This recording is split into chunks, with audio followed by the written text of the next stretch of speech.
Now question number third अगर हम देखें तो यहाँ पे दो आर्बिट्री कांस्टेंट है, ए है डी है, यानी कि इसको हमें दो बार डिफरेंशिएट करने पड़ेंगे। करेक्ट। अगर हम इसको दो बार डिफरेंशिएट करते हैं तो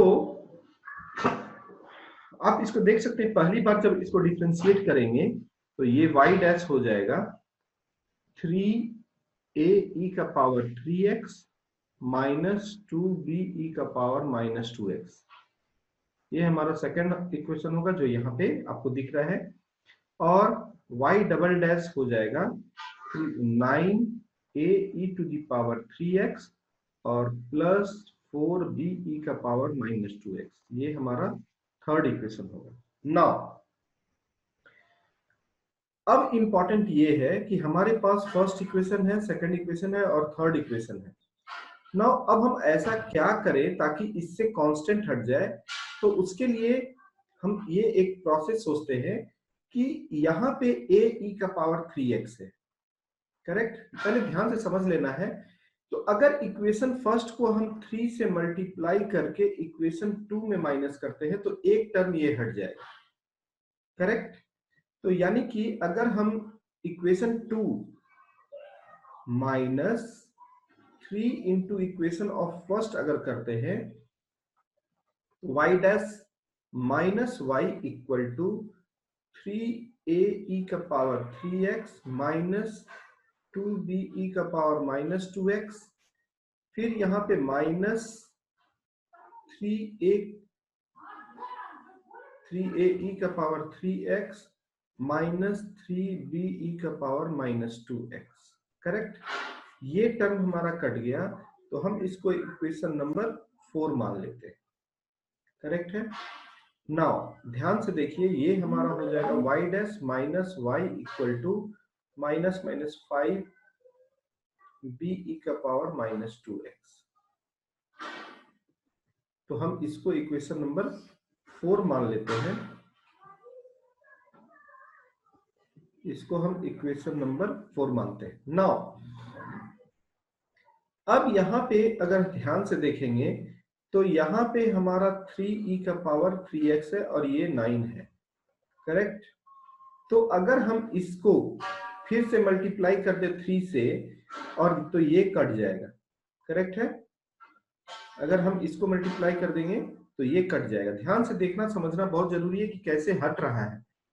तो फिर से हम ऑपरेशन करेंगे, third minus 3 into second equation को, तो यहाँ पे सिर्फ फिर हमारा टर्म बच जाएगा, ये वाला टर्म b के टर्म में बच जाएगा और इसको फोर्थ इक्वेशन से यहाँ पे सिर्फ एक टर्म बचेगा, इसको हम लोग कट कर देंगे। तो हम यही पूरा का पूरा अब यहाँ पे समझाना चाह रहे हैं। ये हमारा सेकंड इक्वेशन हो गया और फिर से डिफरेंशिएट किए थर्ड इक्वेशन हो गया और मल्टीप्लाई इक्वेशन फर्स्ट इक्वेशन को मल्टीप्लाई किया 3 से और सब्सट्रैक्ट कर दिए हैं 2 से, तो हमारा ये टर्म आएगा। उसी तरह से multiply equation second and multiply equation second by 3 and subtracting it from the equation third, इससे सब्सट्रैक्ट करेंगे तो ये आएगा। नाउ फोर्थ और फिफ्थ में देख सकते हैं, फोर्थ एंड फिफ्थ में ये वाला टर्म और ये वाले टर्म में क्या अंतर है, सिर्फ 2 का अगर इसमें मल्टीप्लाई कर देंगे तो यहाँ पे सेम इक्वेशन नंबर फोर्थ में जस्ट हम 2 से इक्वेशन को मल्टीप्लाई किए और यहाँ पे ऐड कर देंगे, क्योंकि यहाँ पे उल्टा साइन है, यहाँ पे माइनस है यहाँ पे प्लस है, तो हमारा पूरा ये 0 हो जाएगा और ये हमारा डिफरेंशियल इक्वेशन हो जाएगा। क्लियर है। नाउ इक्वेशन नंबर 4, यहां पर भी हमारे दो कांस्टेंट है, a है और b है, तो ऑब्वियस है कि इसको भी हमें दो बार डिफरेंशिएट करना पड़ेगा। तो सबसे पहले हम यहाँ पे इसको डिफरेंशिएट करते हैं। सबसे पहले dy बाई, यहाँ पे ये फर्स्ट इक्वेशन हो गया, dy बाई dx यहाँ इक्वल टू डिफरेंशिएशन, इसको एज ए प्रोडक्ट रूल मानते हैं। तो d ये पहला डिफरेंशिएट कर दिए, इसको कांस्टेंट माने, फिर जस्ट उल्टा कर दिया। करेक्ट। तो यहाँ पे प्रोडक्ट रूल हमने लगा दिया। प्रोडक्ट रूल लगाने के बाद सिंपल है, dy by d x 2e का power 2x a plus b x, और यहां से देख सकते हैं ये, इसको डिफ्रेंशिएट करेंगे तो ये हमारा आ गया a प्लस बी एक्स और e का पावर 2x इंटू बी, ये हमारा इक्वेशन हो गया, करेक्ट है। dy by d x equal to 2 into y. अब इसको यहां से यहां तक, ये जो पार्टिकुलर पार्ट है जो हमारा क्वेश्चन दिया हुआ है e का पावर 2x, इसको हमने यहाँ पे y मान लिया, और e ये हो गया b e का पावर 2x, ये equation second. dy by d x पहला dy बाई डी एक्स आया। नाउ अगेन अगर हम डिफरेंशिएट करते हैं इसको, तो d2 y by d x square आएगा 2 dy बाई डी एक्स, यहाँ पे देख सकते हैं, मैं एक एक करके दिखा रहा हूँ, ये d2 y by d x square, ये 2 dy बाई डी एक्स, और इसका 2b e का पावर 2x, ये इक्वेशन थर्ड हो गया। Now from the equation second, इस पार्टिकुलर इक्वेशन सेकंड से dy by d x minus 2y equal to b e का पावर 2x, जस्ट सब्स्टिट्यूट कर देंगे b e का पावर 2x में, जस्ट हम सब्स्टिट्यूट कर देंगे तो सारा का सारा कांस्टेंट जो है सारे टर्म से एलिमिनेट हो जाएगा। तो इस तरह से हमें थोड़ा यहाँ पे दिमाग लगा करके हमें बनाना है और एलिमिनेट करना है कांस्टेंट को, ठीक है। ये आ गया। क्वेश्चन नंबर 5 सेम, यहाँ पे भी दो कांस्टेंट है, दो बार डिफरेंशिएट करेंगे। एक बार जब डिफरेंशिएट कर रहे हैं, और यहाँ पे इंपॉर्टेंट है e का पावर x, इसको फर्स्ट फंक्शन मान लेंगे और इसको सेकंड फंक्शन मान लेंगे, तो dy बाई डी एक्स हमारा आ गया e का power x a cos x b sin x e का power x minus a sin x b cos x, यहाँ पे हमने ये लिख दिया। नाउ अब dy बाई डी एक्स, ये हमारा क्वेश्चन ऑलरेडी दिया हुआ है, करेक्ट। ये हमारा e का पावर x, ये हमारा कांस्टेंट दिया हुआ है, तो ये हमारा हो गया y, और e का power x minus a sin x b cos x, यहाँ पे हमने लिख दिया। फिर dy बाई डी एक्स हमने फिर से बनाया यहाँ पे, जस्ट आपको सुविधा हो इसलिए इसको मैं प्रिंट करके पूरा निकाल करके आपको बता रहा हूँ। फिर से इसको डिफरेंशिएट करेंगे, dy by d x d2 y by d x square, dy by d x, इसको अगर हम डिफरेंशिएट कर रहे हैं तो e का power x minus a sin x plus b cos x, plus यहाँ पे प्रोडक्ट रूल लगाए हैं e का power x minus a sin x minus b cos x, यहाँ d2 y by d x square dy by d x e का power x minus a sin x plus b cos x, यहाँ पे ये जो पहला हमारा function है, ये देख सकते हैं, ये वाला फर्स्ट पार्ट हुआ और ये वाला हमारा सेकंड पार्ट हुआ। तो इंपॉर्टेंट यहाँ पे इसको,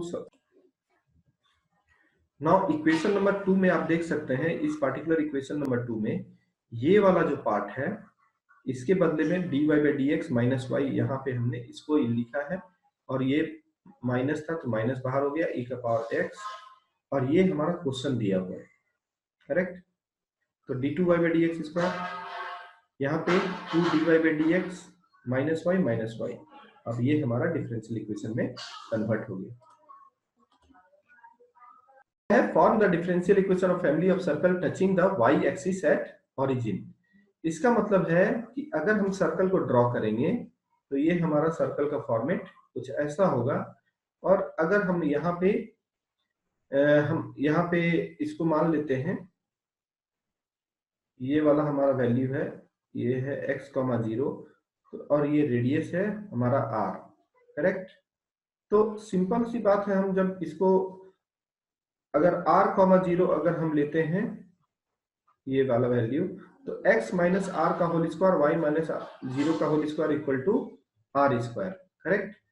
अब ये हम इक्वेशन को सॉल्व कर दिया, x स्क्वायर, ये इक्वेशन आया, इसमें एक ही आर्बिट्री कांस्टेंट है, उसको हम लोगों को हटा करके डिफरेंशियल इक्वेशन का फॉर्मेट लिखना है, करेक्ट है। तो 2x plus 2y dy by d x, इसको सॉल्व कर दिया, यहाँ पे x square 2x, y square 2y dy by d x, और ये 2r को अगर हमें हटाना है तो वैल्यू कुछ सब्स्टिट्यूट करना होगा। यहाँ पे देख सकते हैं ये x square plus y square equal to, अब यहाँ पे putting the value of 2r from equation 2r from the equation 2 in the equation first, हमको किसी तरह से ये 2r हटाना है। तो यहाँ पे आप देख सकते हैं ये 2r का वैल्यू, ये जो वैल्यू है इसको हम यहाँ पे लाके सब्स्टिट्यूट कर देंगे तो सारे के सारे कांस्टेंट हट जाएंगे, करेक्ट, आर का वैल्यू हट जाएगा। तो इस तरह से हमारा ये एलिमिनेट हो गया सारा। अब चेक कर सकते हैं, जस्ट आर के बदले सब्स्टिट्यूट किया है, फिर आ गया ये। नाउ नेक्स्ट क्वेश्चन देखते हैं। नाउ क्वेश्चन नंबर 7 देखते हैं। Find the differential equation of family of curve. Curve क्या है? Parabola having vertex at origin and axis along the y axis, correct. तो सिंपल है, इस कर्व को हम लोग इस तरह से बना सकते हैं। ये हमारा कर्व हो गया जो हमारा जो बोल रहा है symmetrical axis along the positive y axis. तो हमारा इक्वेशन हो जाएगा x square equal to 4ay, और हमने लिख दिया 4a को हम लिख दिए एक्स स्क्वायर बाई वाई, यानी x square equal to 4ay को अगर हम डिफरेंशिएट करते हैं तो 2x equal to 4a dy by dx, correct. अब यहाँ पे 4a को हटाना है, तो 4a को हम लोग लिख सकते हैं x square by y equal to 4a, 2x equal to 4a के बदले में x square by y dy by dx, correct. और जब इसको हम इधर लाएंगे तो dy बाई इसको इस साइड ले आइए, आपका आंसर आ जाएगा। तो वही चीज मैं यहाँ पे आपको कॉन्सेप्ट बता दिया, अब यहाँ पे दिखा देता हूँ। जस्ट सब्स्टिट्यूट कर दिया यहाँ पे, सब 4a equal to x square by y, जैसे भी आप लिखें 2x equal to 4ay dy by dx, और ऊपर से जस्ट सब्स्टिट्यूट कर दिया है, ये आ गया हमारा। Form the differential equation of family of ellipse having foci on y-axis and center at origin। तो हमारा ये इक्वेशन हमारा जो होगा, ये आप देख सकते हैं, ये वाला हमारा इक्वेशन है। तो equation x square by b square y square by a square ऐसा भी लिख सकते हैं, ठीक है। X square by b square y square by a square equal to 1। अब इसको हमने सॉल्व किया है, डिफरेंशिएट किया है। फर्स्ट डिफरेंशिएशन करेंगे तो हमारा ये वैल्यू आया, करेक्ट। अगेन क्योंकि दो आर्बिट्री कांस्टेंट है, ये कॉन्सेप्ट क्लियर हो गया। दो आर्बिट्री कांस्टेंट है तो हमने दूसरा बार फिर से डिफरेंशिएट किया, यहाँ पे 1 बाई ए स्क्वायर, और ये हमारा प्रोडक्ट फॉर्मेट में है y dy बाई dx, इसको पहले सॉल्व किया। और ये अब यहाँ पे सिंपल है, putting the value of -1 by b square from equation third in equation 2, ये वाला 1 बाई बी स्क्वायर का वैल्यू को जस्ट हमने यहाँ पे सब्स्टिट्यूट कर दिया है। ये जो 1 बाई बी स्क्वायर है इसको यहाँ पे लाके सब्स्टिट्यूट कर देना है। तो 1 by a square d y by d x, ये वाला वैल्यू आपको यहाँ पे दिख रहा है, और यहाँ पे हमने सब्स्टिट्यूट किया तो ये पूरा का पूरा वैल्यू यहाँ पे आके सब्स्टिट्यूट हो गया, जो यहाँ दिख रहा है, और यहाँ पे x है। तो 1 बाई ए स्क्वायर कट जाएगा, तो ये हमारा पूरा सिर्फ डिफरेंशियल इक्वेशन बचेगा, करेक्ट है। नाउ नेक्स्ट क्वेश्चन हम लोग देखते हैं। Form the differential equation of family of hyperbola having foci on x axis and centre at the origin. यानी कि सिंपल है, x square by a square y square by b square equal to 1, ये हमारा है। Same to same उसी तरह से पहले डिफरेंशिएट किए, डिफरेंशिएट करने के बाद हमारा इक्वेशन 2 बना, और फिर से डिफरेंशिएट किए तो इक्वेशन 3 बना।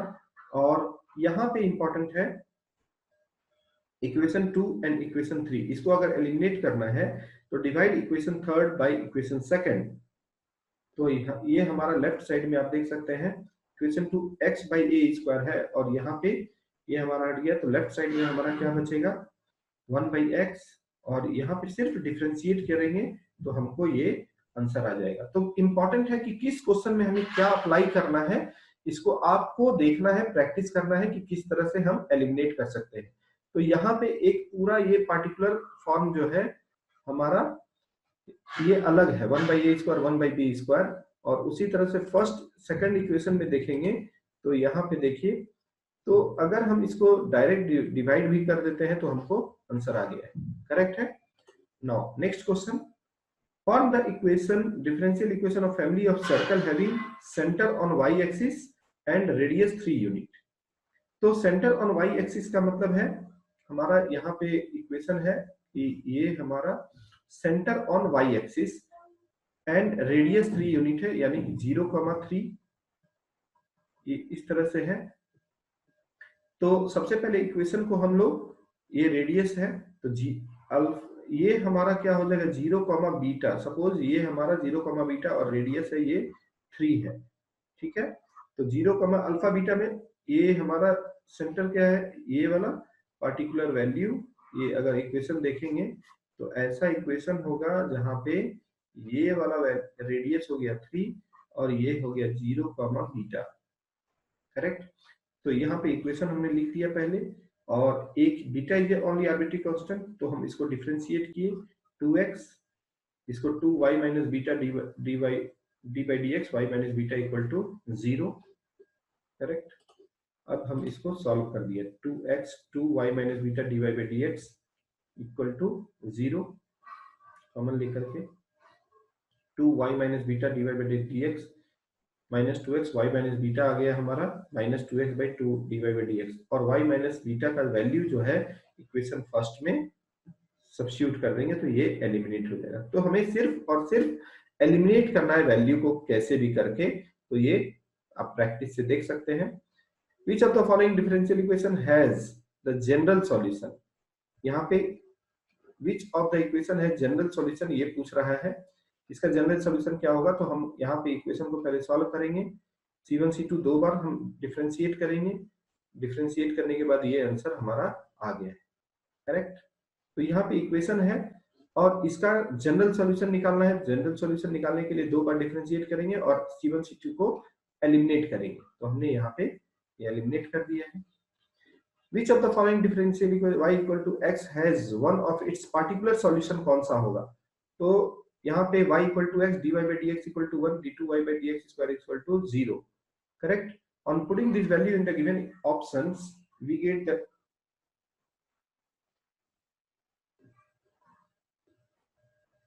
now इस क्वेश्चन में हमें सिंपल है एक तरह से, ये जो पार्टिकुलर सॉल्यूशन दिया हुआ है ये, और ये हमारा कर्व है y इक्वल टू एक्स, तो ये किसका सॉल्यूशन होगा, सबसे पहले dy बाई डी एक्स हमने निकाला, d2y बाई डी एक्स निकाला, और सब में हम वो सब्स्टिट्यूट करेंगे तो जो हमारा सेटिस्फाई करेगा वही होगा। तो यहाँ पे d2y by d x square 0 है, dy बाई डी एक्स 1 है, इसको सब्स्टिट्यूट कर देंगे हम अगर, तो सिंपल है ये हमारा x square minus x square ये हमारा 0 हो गया सारा वैल्यू सब्स्टिट्यूट करने के बाद।